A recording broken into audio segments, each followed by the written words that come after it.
हरिओम। आज 8 तारीख है और 8 अप्रैल 2025। भगवान 25 नंबर श्लोक में कहेंगे, कल कहा था कंट्रोल करो। संकल्पादि प्रभवान कामान त्यक्ता सर्वान शेषतः। मन के द्वारा फिर इंद्रियों को कंट्रोल करो। अब कहते हैं उसके बाद, क्योंकि कनेक्टेड है दो श्लोक।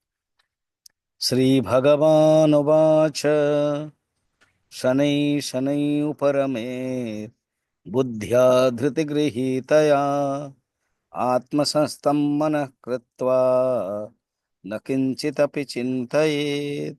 अब कहते हैं धीरे धीरे। पहले तो मन के द्वारा इंद्र को कंट्रोल कर दिया, अब मन भी विक्षिप्त रहता है, मन के अंदर तो चंचल रहता है, तो धीरे धीरे मन को उपराम करो। कैसे? बुद्धि के द्वारा। और बुद्धियां धृति गृहीतया अर्थात धैर्य युक्त बुद्धि। अब बुद्धि भी अपनी तरफ से कुछ ना कुछ बोलती रहेगी तो वो नहीं होगा। धैर्य युक्त बुद्धि से तुम चिंतन करो, मन को कंट्रोल करो। उसके बाद आत्मसंस्थम मनः कृत्वा। मन को कंट्रोल करने का बुद्धि का उपाय है कि बुद्धि द्वारा मन में केवल यही ज्ञान दो, क्या? कि तुम ब्रह्म हो। आत्मसंस्थम, आत्मस्थ हो जाए मन। अर्थात मन आत्मा को छोड़कर कर कोई चिंतन ही न करे।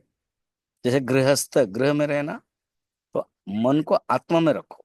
मन को बाहर नहीं, जगत में नहीं। यत्र यत्र मनो याति तत्र तत्र समाधया। जहां जहां मन जाता है वहां वहीं समाधान हो जाता है। इसमें इसे रखो। तो यहाँ कहते हैं यत्र आत्मसंस्थम मनः कृत्वा न किंचित अपि चिंतयेत्। फिर कोई चिंतन नहीं, मन के अंदर और कोई भी चिंतन नहीं। मन मन तो चंचल है ही, उसको बुद्धि के द्वारा कंट्रोल करना है।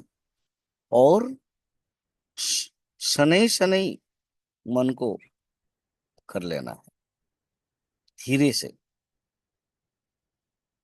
और जितने भी विचार आते हैं से विचार के प्रति उदासीन रहना है। आत्मभाव होना है मन में। मन में आत्मभाव, मन में चिंतन क्या है कि मैं ब्रह्म हूं। देखो, निरोध का जो क्रम है, जब निरोध करते हैं विषयों में दोष दर्शन देखना है, तब वासना क्षीण होती है। और विवेक युक्त मन के द्वारा जागृत जागतिक वस्तु को मिथ्यात्व समझना। बुद्धि बुद्धि के द्वारा यही करना है, मिथ्यात्व समझना। और धैर्य युक्त बुद्धि के द्वारा समाधि का अभ्यास करके मन को संकल्प से उपरत करना है। और लास्ट में शांत आत्मा में स्थिति लाभ करना है। अहंकार और बुद्धि को सर्व प्रवृत्तियों में उपरत करना है। उपनिषद, कठोपनिषद में भी यही बताई गई। यच्छेद वांग मनसी प्राज्ञ, प्राज्ञ ज्ञानी। क्या करना चाहिए ना? यच्छेद वांग मनसी, मन में विषयों को और इंद्रियों को, वाक वाणी, विषयों को इंद्रियों को यच्छेद लय करे। तद यच्छेद ज्ञानम आत्मा ने। फिर ये जो मन के अंदर जो वृत्तियां हैं, वो मन को तुम ज्ञान आत्मा में, सारे प्रपंच का कारण जो मन है, मन एव मनुष्याणाम कारण बंध मोक्ष हो। तो मन को तुम शांत आत्मा में, ज्ञान आत्मा में लय कर दो। अर्थात जो मैं, अहंकार, मैं हूं मैं हूं मैं हूं जो करता रहता है, उसको तुम हटा दो। शुद्ध बुद्ध आत्मा में चिंतन करो। केवल मैं ही शुद्ध बुद्ध आत्मा हूं। फिर अहंकार का महत्वत्व में चिंतन करो, लय करो। फिर महत्वत्व को अव्याकृत प्रकृति में लय करो, एंड प्रकृति को शुद्ध बुद्ध आत्मा में लय करो। ये उपनिषद में भी बताया गया है।